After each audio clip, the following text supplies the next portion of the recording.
예, 이 음악 들으면은요 제가 라라랜드 생각난다고 했죠. 요새 주말 기분도 나는데 솔직히 그런 말씀 드리면서 가끔 이런 생각 듭니다. 그동안 참 주말이라는 걸 느끼지 못하고 살아왔구나. 오늘 새삼스럽게 그런 생각이 드는데요. 지난 6개월 이상 동안 너무나 많은 일을 겪었기 때문이 아닌가 이런 생각이 듭니다. 자, 주말입니다. 그 주말 한 주간의 정치 소식을 일목요연하게 정리 분석해드리는 주간 정치 매치 시간인데요. 제가 방금 말씀드렸죠. 지금 이 시대 최고의 정치 분석가 두 분 스튜디오에 모셨습니다. 한 분씩 소개해드리죠. 유승찬 정치 컨설턴트 나와 계십니다. 안녕하십니까? 네, 안녕하세요. 예, 시대정신연구소의 엄경영 소장이십니다. 어서 오십시오. 네, 안녕하세요. 예, 하여간 진짜 제가 갑자기 오늘 그런 생각이 들어요. 방송 딱 시작하면서 야 진짜 많은 일이 있었구나. 계엄이 있었고 탄핵이 있었고 대선이 있었고 그러니까 정신이 없었던 것 같아요. 올해는 반년이 그냥 삭제된 것 같아요. 그냥 이제 조금 있으면 또 한 살을 먹어야 될 것 같은 느낌. 예. 아니 근데 제가 궁금한 게 하나 있어요. 요새 방송을 보면은요. 옛날에 윤석열 정권 시절에는 윤석열 나이라고 하는 만 나이로 주로 이게 표현이 됐거든요. 예? 근데 윤석열 전 대통령 탄핵당하고 난 다음에 다시 우리 나이가 대부분 다 언론에서 우리 나이를 써요. 아 그래요? 예. 잘 몰랐는데. 저는 만 나이가 좋은데요. 한 살이라도 저 여기 계신 그렇죠. 분들은 다 만 나이가 좋은 거 아닙니까? 저는 2살 차이 나요. 생일이 늦어가지고. 저도 그래요. 저도. 네. 그래가지고 사실 이득이 되는데 요새 이렇게 어디 보면 뭐 누구 그리고 괄호하고 나이 나오잖아요. 이게 만 나이가 그래요? 아니더라고. 예. 그래서 우리가 한때 나이가 잠깐 젊어졌다 다시 이제 원위치가 됐다 뭐 이런 생각이 드는데 그런데 저는 정권은 바뀌었지만 나이는 만 나이로 계속 하겠습니다. 그게 좋아요 사실. 자, 첫 번째 매치 들어가 보겠습니다. 어제 이재명 대통령 국회 시정연설이 있었죠. 이재명 대통령 특히 경제는 타이밍이다 이랬는데 자 여기서 매치 들어갑니다. 이재명 대통령의 시정연설 명연설이었다 아니다. 어떻게 들으셨어요? 뭐 명연설이다 아니다를 떠나서 솔직히 우리 청취자 여러분 잘 모르시는데 우리 유승찬 대표님은 사실 이 여러 가지 연설문 대통령이 대선 후보 연설문 이런 거 다 써주셨던 분이에요. 말씀하시죠. 이 평가가 객관적으로. 뭐 연설문 자체보다도 저는 이제 어쨌든 오랜만에 국회가 좀 정상화된 모습. 요즘에 이제 그런 얘기 하시는 분들 좀 많거든요. 정치가 좀 복원됐다 뭐 이런 얘기 하시는 분들 좀 많아요. 이게 사실은 원래 좀 정상적인 거죠. 그러니까 추경 예산을 이제 그 국회 호소하기 위해서 대통령이 찾아와서 연설하는데 어쨌든 전체적으로 톤앤 그 매너 기조를 좀 잘 잡은 것 같아요. 그러니까 정치 얘기보다 경제 얘기 중심으로 경제를 뭐 몇 번을 언급했다고 아무튼 그런 거 요즘엔 AI 때문에 이제 단어가 몇 회 이거 얘기 많이 하는데 24번 했다고 합니다. 그 AI로 쫙 하는 거야. 예, 경제 얘기를 중심으로 그러니까 제가 듣기에는 내란이라는 단어를 사용하지 않은 것 같아요. 그러니까 최근에 이제 대통령께서 내란이라는 용어를 굉장히 자제하고 있다 이런 느낌을 좀 받거든요. 그러니까 이건 이제 어쨌든 그 정치적 상대방이 있기 때문에 특히 이제 국회 연설은 그 국민의힘 의원들도 있지 않습니까? 전체적으로 연설에서 이제 어쨌든 이게 굉장히 좀 노련하다 이런 생각이 좀 든 게 이게 국민의힘이 너무 조용하니까 중간에 막 그 연설하다가 애드립으로 말도 건네고 그다음에 연설 끝나고 나서도 국민의힘 쪽으로 먼저 갔잖아요. 그래서 그 이 가에 있는 그 통로에 계신 그 국민의힘 의원들하고 일일이 악수하고 뭐 권성동 의원은 중앙대 동기라 그런지 어깨도 툭 치고 그랬잖아요.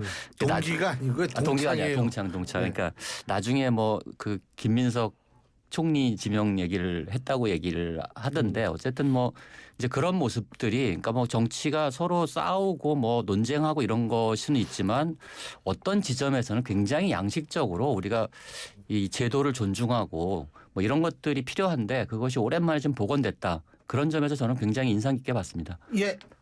네, 저도 명연설은 아니지만 사이다 화법을 불러내서 실무 연설을 했다 이렇게 이제 평가를 하고 싶은데요. 이 과거 대통령들 보면 굉장히 큰 거대 담론에 집착을 했던 것 같아요. 시정 연설 때마다.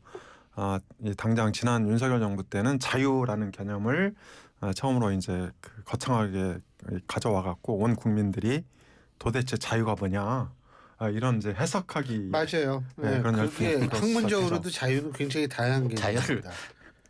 너무 자유롭게 해석하셔가지고 그 전에 이제 문재인 대통령은 한반도 평화가 거대 담론이었고요. 또 그 전에 박근혜 전 대통령은 경제 민주화 예. 이걸 이제 들고 나왔었죠. 그리고 그 전에 이명박 대통령은 글로벌 코리아 뭐 이런 식으로 거대 담론을 들고 나와서 정말 그 모양 좋게 이렇게 이제 대비하려고 예. 노력을 했던 것 같은데요. 이재명 대통령은 그런 거 없이 곧바로 민생으로 직진했다.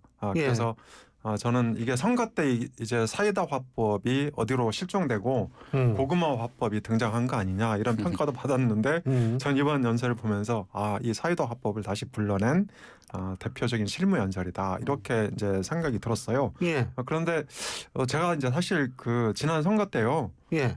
이재명 대표가 쓴 책을 거의 다 읽었거든요. 예. 그리고 뭐 심지어 대담집까지 이 개그맨 김미화 씨하고 같이 대담한 그런 책도 것도 있어요? 있었는데 물론 이제 그 김문수나 이준석 후보 책도 읽었는데요. 이 이재명 대통령의 그 저는 컨셉을 예. 그 책을 읽으면서 실무라는 개념이 딱 떠올랐어요. 그러니까 이 사람은 정말 실무에 밝아요. 그러니까 성남시장 8년, 경기도지사 4년. 그러니까 완전 실무에 단련된 사람이고 그 이 정치적인 어떤 얘기, 애드립 이런 것을 그냥 이를테면 이제 군더더기라고 생각하는 경향이 있거든요. 그래서 저는 이재명 대표의 그 리더십을 한마디로 표현하면 실무 리더십이다. 이렇게 이제 그 생각을 하고 있는데요. 왜냐하면 실용은 조금 애매한 부분이 있거든요. 이를테면 실용 외교하면 딱히 떠오르는 게 없잖아요. 우리에게 도움이 되는 외교가 실용 외교인가 좀 헷갈리거든요. 그런 면에서 저는 이재명 대통령이 그 실무에 천착하는 그런 어떤 그 강력한 그런 그 리더십을 갖고 있고 이것이 어제 시정연설을 통해서 드러났다 이렇게 생각을 합니다. 그러니까 행정 쪽으로 굉장히 밝다 이 말씀이신 것 같아요. 네, 그렇습니다. 그죠? 단적인 예. 제가 엊그저께 광주 가갖고 예. 광주 군공항 이전하는 문제를 갖고 저도 얘기를 그때 그런 거 하는데 느꼈어요. 도지사, 군수, 시민 다 불러갖고 거기서 난상 토론을 벌였거든요. 근데 사실 이게 쉽게 해결이 안 될 거라서 다른 대통령들은 싫어합니다 이런 거. 근데 이재명 대통령 본인이 그걸 주제를 해서 직접 이제 그 문제 해결에 도전하고 있는 거죠. 그런 식으로 성남시하고 경기도를 이렇게 이제 이끈 그런 측면이 있다 이렇게 볼 수 있죠. 그런 장점들을 어쨌든 지금 이게 내란 그 어쨌든 이 예. 보궐선거로 당선이 되신 분이잖아요. 그러면 이제 우리 그 문재인 정부 때는 어쨌든 적폐청산이라는 칼을 빼들었는데 이제 그것보다 먼저 이제 민생 경제 쪽으로 방향을 확 틀어서 이렇게 지금 대통령 그 첫 행보를 시작한 것이 제가 볼 때는 뭐 지지율 상승이나 여러 가지 이제 좋은 측면으로 좀 이어지고 있다. 극단적인 정치적 갈등보다는 실질적으로 존재하는 그 국민들의 삶을 어떻게 그 개선할 것인지 여기에 이제 집중하는 모습. 그리고 그걸 아까 저도 이제 그 말씀 드리려고 했는데 광주 간담회는 사실 되게 우리나라 정치 대통령 중에서 그랬던 분이 없었던 것 같아요. 그 정도로 이렇게 디테일한 문제에 대해서 지역 현안에 대해서 관련 단체장들 다 불러다 놓고서 그 갈등을 조정하려고 하는 모습을 보인 이런 경우는 제가 볼 때 별로 그 기억이 없거든요. 그래서 공무원들이 굉장히 긴장하고 있다는 얘기가 여기저기서 들려요. 예. 이게 좀 극단적으로 얘기하면 알코올릭에서 워커홀릭을 만났다 뭐 이런 그래서 일 안 하면 혼나게 돼 있다 뭐 이런 이제 이 분위기들이 좀 상당히 좀 퍼지고 있다. 그만큼 대통령께서 어쨌든 현안에 대한 이해도가 높고 그러니까 시민운동 하시다가 이제 성남 기초단체장 하시고 광역단체장 하시고 국회의원도 하신 거잖아요. 당대표를 그 2번에 걸쳐서 했고 그러니까 이제 전체적으로 어쨌든 업무 파악 능력이나 이런 것들은 검증됐다 이렇게 봐야 될 것 같고 그것들을 좀 굉장히 그 디테일하게 짚으면서 이 문제들을 풀어가고 있다. 그러니까 애들르지 않고 민생 문제에 대해서는 직진하고 있다 이런 느낌을 저도 많이 받았습니다. 그런데 알코올릭 하니까요. 갑자기 신일 교수님이 생각이 나는데 잘못된 생각이죠. 아주 잘못된 생각이죠. 그럼요. 네, 그런데 이제 저는 약간 우려되는 점도 있어요. 그러니까 일단 이재명 대통령의 그 최근 행보를 보면 유승찬 대표께서 하는 말이 일부 맞아요. 그러니까 실제로 내란이란 말을 안 쓰기 시작한 지가 오늘이 16일차래요. 어제까지 어제까지 15일차고 저도 이제 그런 기사를 오늘 신문에서 그것도 봤는데 누가 세봤구나. 예, 그러니까 어떤 조선일보 그 칼럼을 제가 오늘 읽다가 예. 그걸 읽었어요. 그래서 제가 하루 더해서 16일째로 이제 전 개선을 하고 있는데 그러니까 문제는 대통령이 그걸 안 쓴다고 그래서 해결이 되는 건 아니거든요. 예를 들어서 3대 특검이 막 오바해서 원래 특검이라는 게 그런 거지 않습니까? 일단 이 개문 발차 그러니까 이 시작을 해놓으면 막 이것저것 다 끌어다가 수사하게 돼 있고 실제로 지금 특검법도 그런 내용 인지 수사를 할 수 그렇죠. 있도록 확장성이 굉장히 높죠. 네, 그렇습니다. 그리고 지금 민주당의 이제 김병기 원내대표나 그리고 그 전당대회 하고 있는데 이강으로 평가되는 2명이죠. 2명밖에 아직은. 네, 2명이죠. 예. 네, 그러니까 박찬대 전 원내대표나 정청래 전 법사위원장도 내란 종식을 계속 얘기하거든요. 1년 안에 하겠다. 그래서 대통령은 그냥 대국민 메시지, 아름다운 대국민 메시지를 내보내고 또 당에서는 내란 종식에 대한 이 박차를 계속 가하고 이렇게 이제 투트랙일 수도 있다. 그런 부분은 좀 우려가 됩니다. 이제 저는 예. 근데 그 투트랙이 맞는 것 같아요. 대통령은 어쨌든 대통령이 당선된 순간 민주당의 대통령이 아니지 않습니까? 그러니까 대통령으로서 역할을 이렇게 국민 통합을 위해서 노력하는 게 맞고 민주당 정당 입장에서는 이 국가적인 엄청난 혼란을 초래한 사건에 대해서 당연히 그 선명하게 수사를 해서 이 문제들을 정리해 나가는 게 맞다고 보거든요.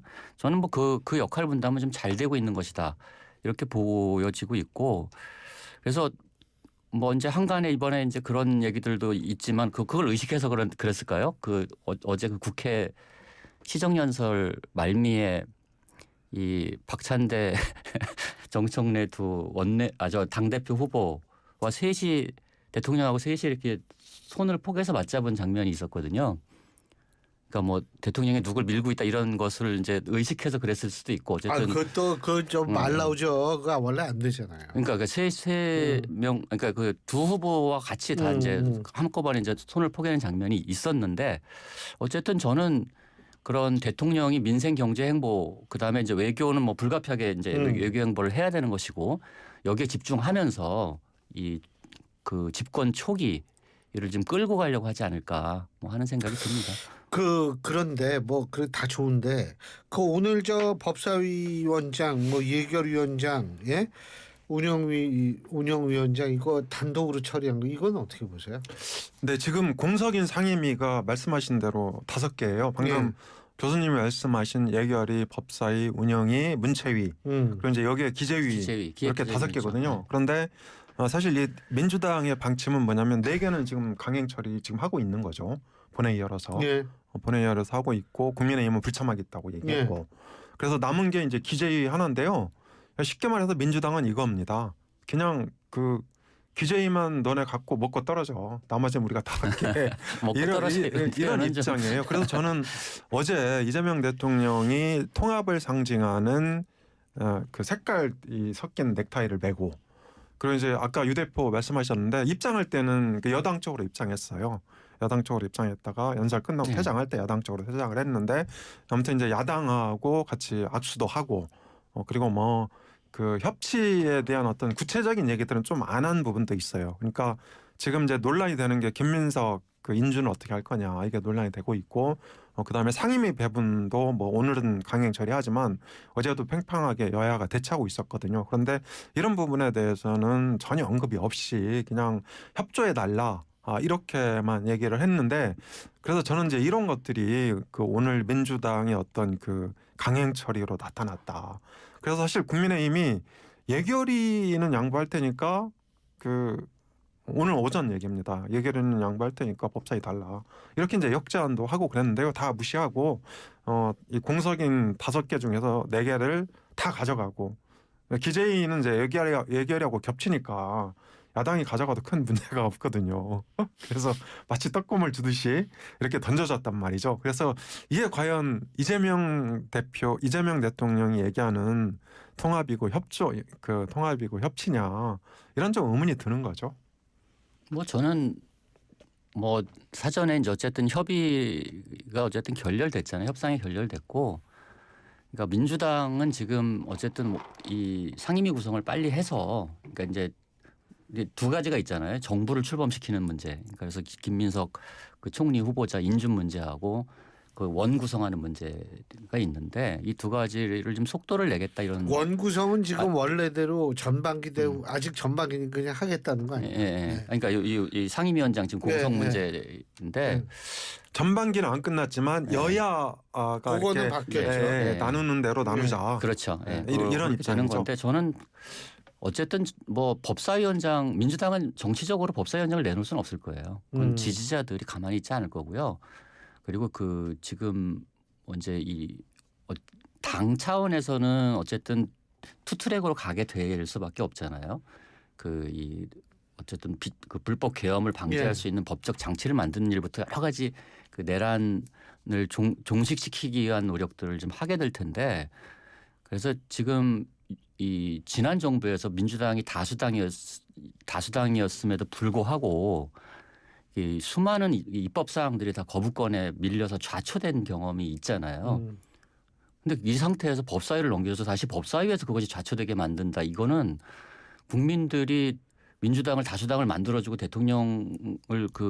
이재명 대통령을 선출한 이런 국민들의 뜻을 거스른 일이라고 저는 봅니다. 그래서 민주당이 법사위원장이 핵심 이슈였잖아요. 이번 그 상임위원장 협의 과정에서는 법사위원장을 내주는 것은 사실 아무리 독한 이 민주당의 지도부가 들어선다고 하더라도 그건 불가능할 것이다 지금.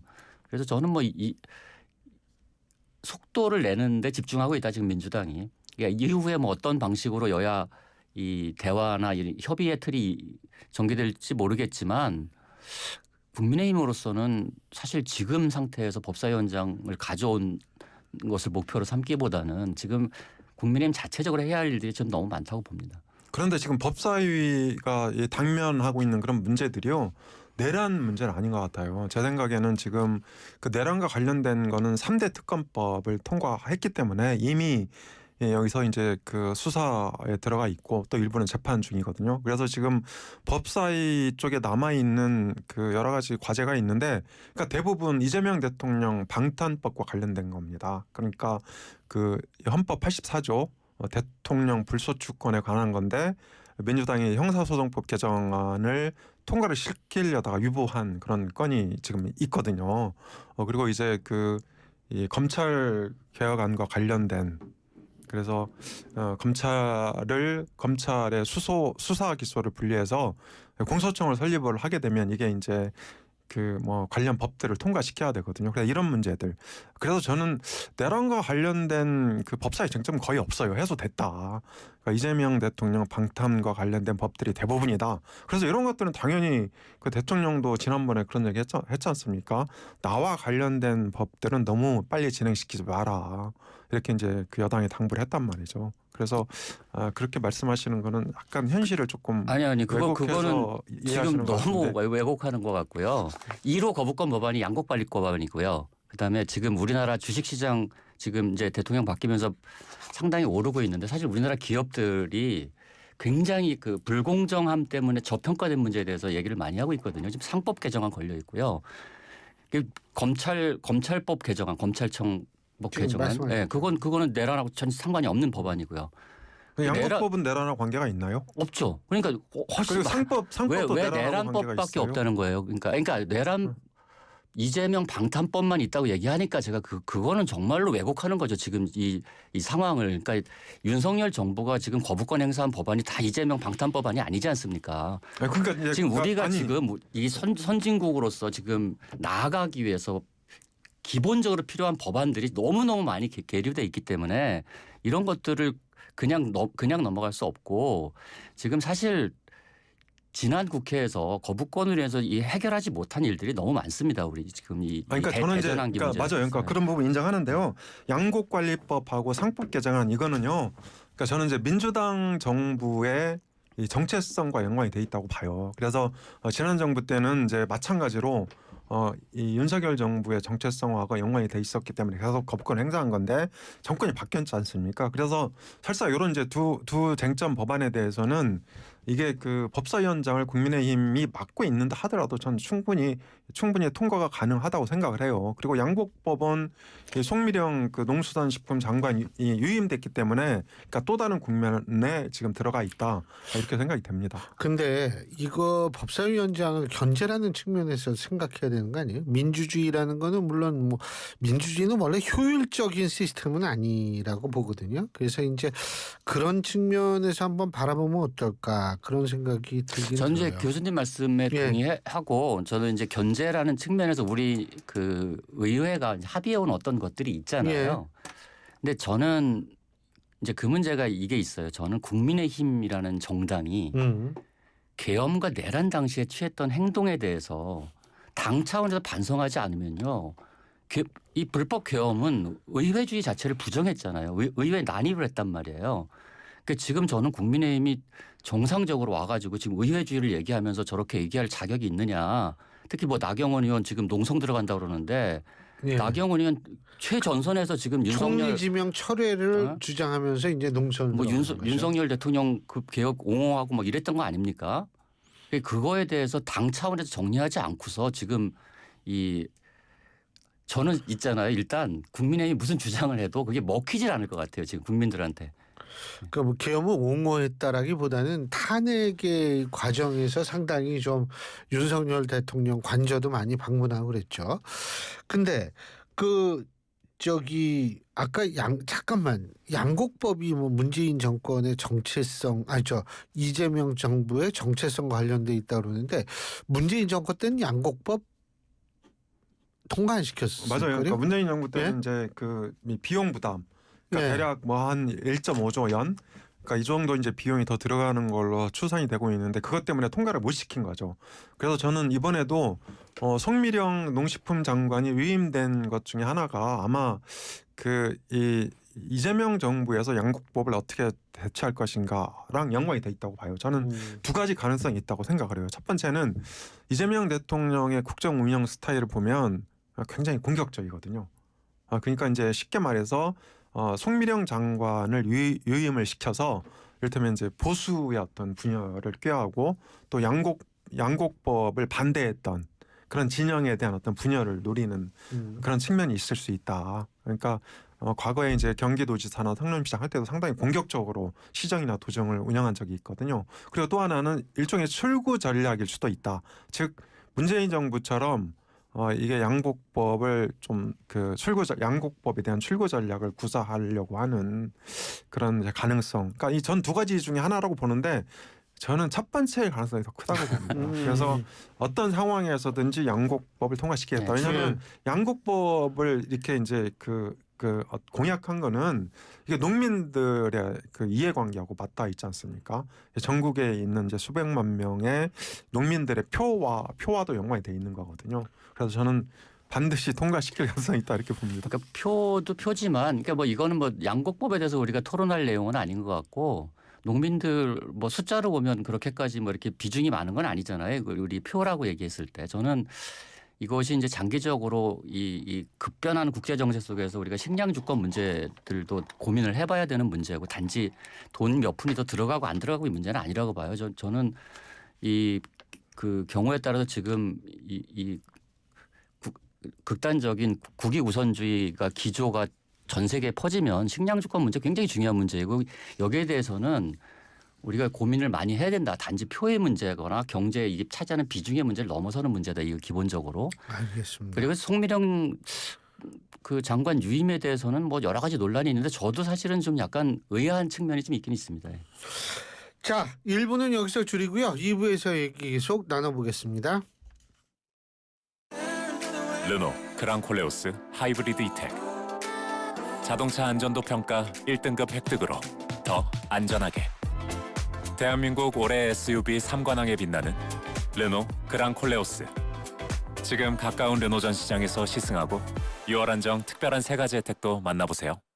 고철거래 새로운 패러다임 고래장터 착 찍어서 쓱 올리면 실시간 경매로 가격이 쑥쑥 고철거래 플랫폼 고래장터. 코리아 트렌치 코리아 트렌치.